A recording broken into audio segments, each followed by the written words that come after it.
Hello and welcome back. We're going to continue with our reflections on the different dynamics you can appeal to in your presentation. I have 8 more in this segment that we'll move through. So the first thing I'd like you to pay attention to are what are the tensions that are at stake in your story? Where are different characters at odds? Or where is there's something that's seeking resolution that perhaps the story can begin to address? In my story, for example, I think the experience of the woman's condition is designed to create attention. It's this extensive description, and so all of a sudden there's a resolution when she touches him and she knows in her body that she has been healed. At the same time, there's a tension because Jairus and Jesus have been heading towards his house to bring healing to his daughter, and that travel is interrupted. And it's interrupted long enough so that the girl dies. And so that introduces, first the interruption creates a tension, and then the notice that the woman has died, the girl has died, creates a tension. And so where are those? Sometimes it's values, right? So maybe in this story there's something about who gets included. Are unclean people to be included as sons and daughters of the people of Israel or not? Sometimes, for example, in a video I provided you with of Dennis Dewey's, right? The conflict is between this man who was born blind and the religious leaders who are questioning his healing. And so sometimes those tensions are present. Here's my advice. Whenever there's characters that have a tension between them, try to imagine why each character is taking the stance that he or she does. Often we end up with very anti-Jewish portrayals because we portray the Pharisees or others as though they're just hypocrites who are out for power and will say anything they want and really have no faith. What if you try to understand the reasons behind their objections to something that Jesus does or Jesus is? How would that shape your telling? I think it will tend to deepen it and will create the possibility that I will relate to another. Let me tell you a quick side story. In the story in the Gospel of Luke where 2 people go down to the temple to pray, a publican and so a tax collector and a righteous man go to pray, and the righteous man says, "I thank thee, Father, that I'm not like other men." And the other one says, using posture, right, to communicate it, "I am unworthy to come before you." So one time I told this story in a classroom, and after I tell a story in the classroom, I always say, "What do you notice?" And one student raised her hand and said, "Oh, I saw somebody very humble in the presence of God." Somebody else raised her hand and she said, "Oh, I saw somebody arrogantly thinking he was better than others." And the conversation went on like that. After class, the second student came up to me and she said, "I don't think you understood what I said." And I said, "Yeah, you said the Pharisee thought he was better than others." She said, "No, when I said I saw somebody who hypocritically thought he was better, I was talking about you." You portrayed that man as a Baptist. You're not a Baptist. You use the Southern accent. You're not from the South. And so with much embarrassment, I realized I'd used a story that critiques hypocrisy in a hypocritical way. So be attentive to tensions that you might bring to the story that are different than the ones the story originally has. Another opportunity, you can pause, write down your reflections on tensions within your story.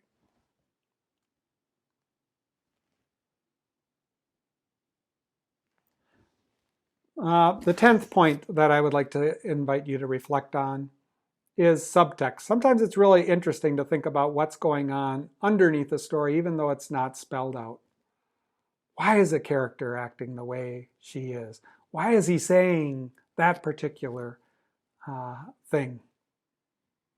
When Dennis Dewey comments on the story of the parents, he says, well, they're afraid of the religious authorities. So they say, right? So he's noting that there's a subtext to the story. Often that can open up new dimensions of the story, although you probably want to be careful as you're imagining those to find grounds for the subtext, at least in the larger narrative. An 11th thing you can look for is information, and you can share with your listener, is information that you learned through the study of the text from beyond the text. For example, literature you've read which explain to you things about the context that everybody might not know. So for example, it's important to understand can you hear the garbage trucks in my background? Uncleanness. It's important to understand that when a person was unclean in this culture, they were not allowed to be in the community and in contact with others. And since this woman has a flow of blood that's persistent, she is persistently locked out of the community. So that's something that's not true in the same way in our culture, and so it'd be important to do that. Sometimes you need to explain geography, the political context that's going on. Richard does a nice thing in his video about performance criticism that you watched, which reminds us that the Gospels were written in the wake of the Roman Jewish War and the 1 million+ Jews who were killed in that time. So often context, it's not necessarily something you gained from exploring the text itself, but from background research that I'm sure you're doing extensively.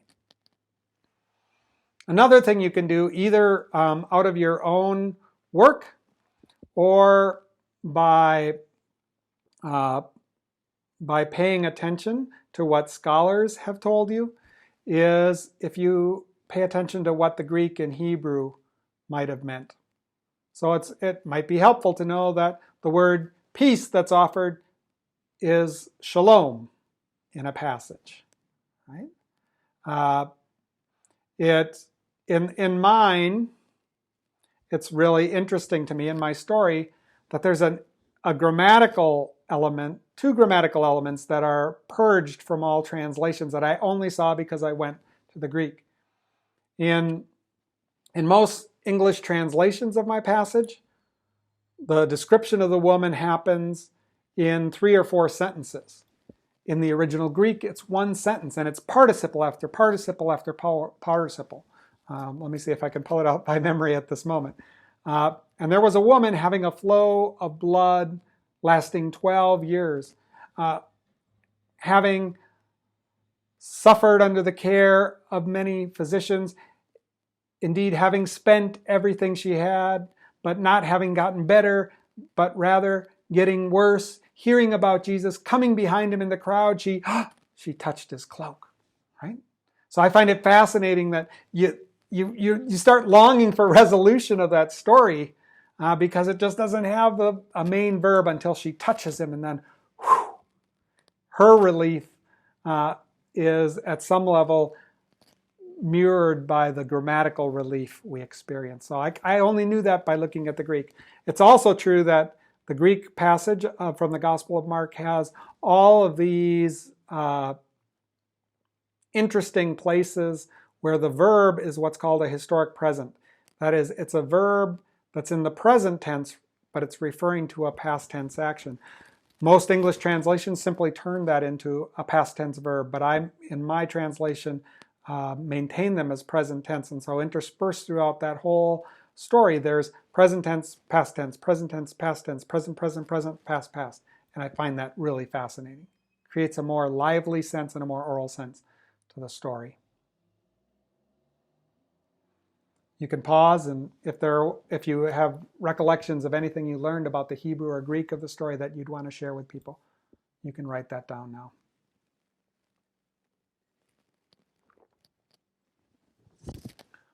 All right, lucky number 13.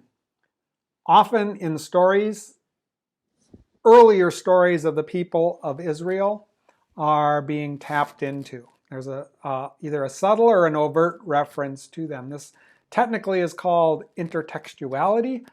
Some people who are dealing with orality and so they don't want that text word there say there's overtones that come from earlier stories.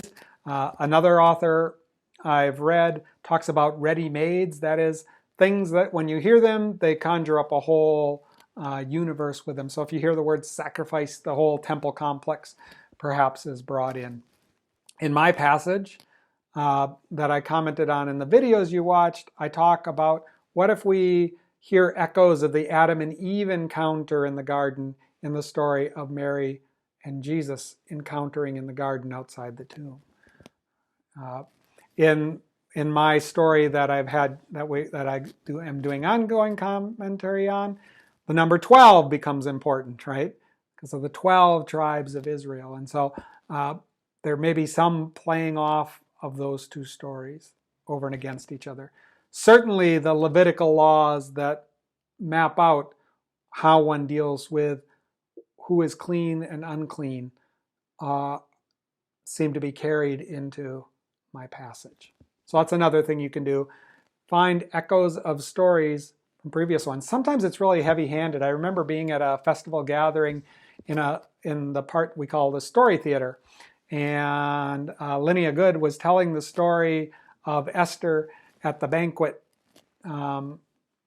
being required to dance, and immediately after it, I happened to be telling the story of the beheading of John the Baptist, and it looked like the author of Mark had the Esther story right alongside of him and was borrowing echoes of that story and sprinkling them throughout, so that what one tyrant king does becomes the interpretive context for what another tyrant is doing. So that's another thing. Where are echoes of earlier stories from the people of Israel found in your story? You can pause and jot down if you can think of any of those things.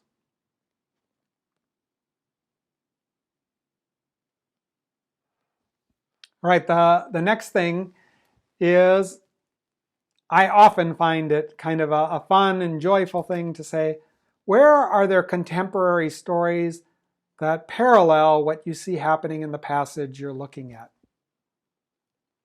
Maybe you've seen a movie and there's, that confrontation between Jack Nicklaus and Tom Cruise capture the power dynamics that are going on in my story. I'm going to bring that embodiment into my story, right?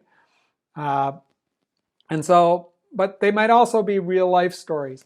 I love the way that that in Simone's story, she brings a lot of her own story. In fact, her very first words out of her mouth before she tells the story of the healing of this person is how it reminds her of her story when she was going through a difficult time in her life. You can think about there may be stories that you want to share that in your commentary that are things that no one would guess, but that you're bringing into the passage as you do it. In my own life, there are many ways that I feel like I am Jairus, looking for healing in my own social group, but that will only come if I'm willing to go with Jesus through the margins. And I had a very profound experience of living for 2 years in Chile, which is one example of where that's happened into my life. So I might bring that into my report as well. Okay, let's take a pause.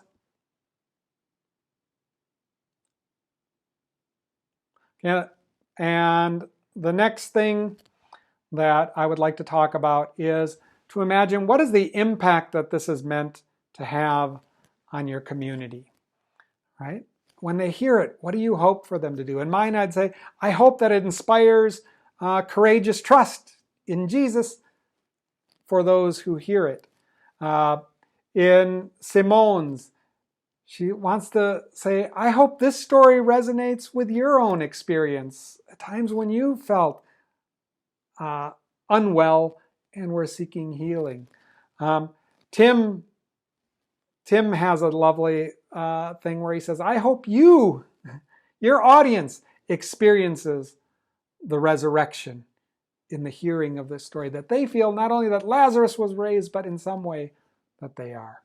And so thinking about the impact rather than simply the meaning of a story is a fruitful place to invest some time. So do that with your story now. What do you want your audience to be transformed by as they hear your story?